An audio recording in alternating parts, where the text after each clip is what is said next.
citim la ultima frază, dacă noi găsim oameni care ne ajută în ziua judecății și oameni apropiați lui Allah mai mult decât această familie Ali Muhammad wa Ali Muhammad salawatullahi alaihim ajma'in, atunci apelăm la ei să ne ajute atunci în ziua judecății, când o să fim noi siguri și cu faptele noastre, nu cu altele care l-am câștigat noi prin rugăciune, prin a executa tot ce a dorit Allah subhanahu wa ta'ala.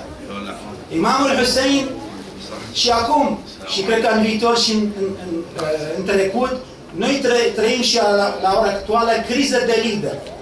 Ce înseamnă criză de lider? Lipsă de lider.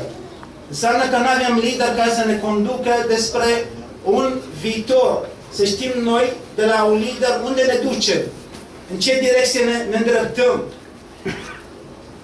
Imamul Hussein, când a făcut această revoluție, a vrut să ne aducă despre un drum mai scurt. Poate o să pună o întrebare: voi șiiții, de ce apelați și de ce țineți foarte mult la Ali salamullah alaihi wa Ali Ali salamullah alaihi? De ce? Care este motivul? Motivul este foarte simplu. Noi avem de a alege între două chei.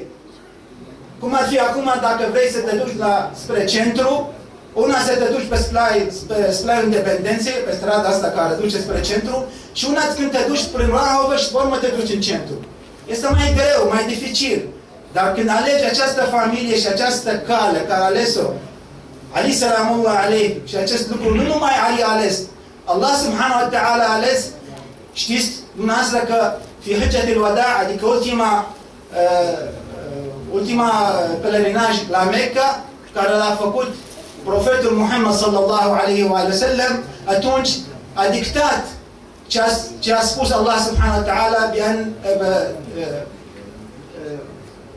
mă scuzați, faptul că Ali salamullah alaihi o să fie califa sau să fie waliun care vine după domnia sa.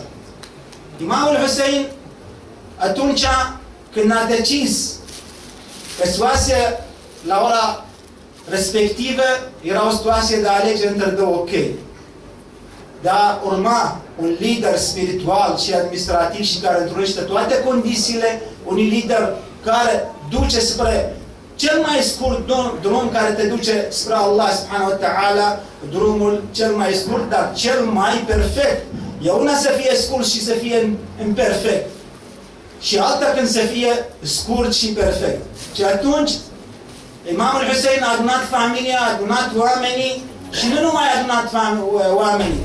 Chiar a fost rugat să meargă spre Kerbala, pentru că a primit multe scrisori care le cheamă să vină spre Kerbala, pentru că terenul, cum se spune, terenul este pregătit.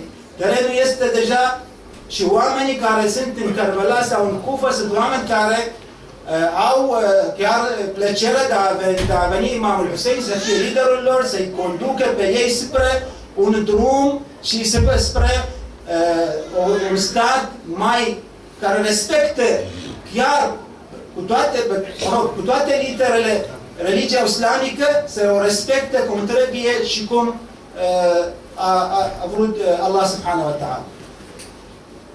Faptul că există atunci două personalități. Una care duce spre rău și știm foarte bine cum era conducerea de atunci a lui Yazid și oamenii apropiați lui Yazid, și cine era Imamul Hussein.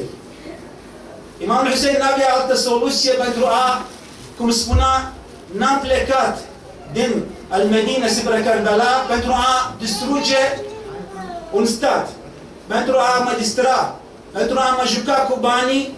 Am plecat pentru a corecta și a recorecta devierile islamice care au fost pe vremea respectivă. De aceea, Imamul Hussein, salamullah alaihi, când a plecat din Kerbala pentru a corecta toate devierile care au fost în perioada respectivă și de a readuce religia islamică la statutul la care l-a avut când era profetul Muhammad sallallahu alaihi wa sallam. Pentru această seară, cred că este cel mai bine să mă opresc aici. Seara următoare sper domnul imam să vorbească și o singură paranteză. Aseară domnul Sheikh Hassan al-Rayhani, wafaqahullah, a vorbit despre testamentul, wasiyya. Acest testament care este o obligație a fiecare mu'min, a fiecare musulman, a fiecare om, da? Pe scurt, dacă îmi permiteți, acest testament trebuie făcut pentru fiecare om și în fiecare seară, conform toate vorbele ale profetului Muhammad sallallahu alaihi wasallam și familiei lui. Așa, chiar a fost aseară Sheikh Hassan al-Rayhani a vorbit despre un lucru poate care l-am uitat noi toți. Noi am avut aici, acum vreo 5 ani, 6 ani, aici la Centrul Cultural Islamic, propunere și într-adevăr am tipărit multe exemple de testament care decât vii și completezi numele și ce trebuie, ce datorie ai, ce drepturi ai, ce trebuie să lași în urma ta, cum a zis și aseară Sheikh Hassan al-Rayhani. Doresc și cerem lui Allah subhanahu wa ta'ala să ne îndrepte spre calea cea mai bună și cea mai scurtă, calea lui Muhammad wa ali Muhammad sallallahu alaihi ajma'in. والحمد لله رب العالمين والسلام عليكم ورحمة الله وبركاته والصلاة والسلام على سيدنا وحبيبنا وقائدنا محمد وآله الطيبين الطاهرين. اللهم صل على محمد وآل محمد.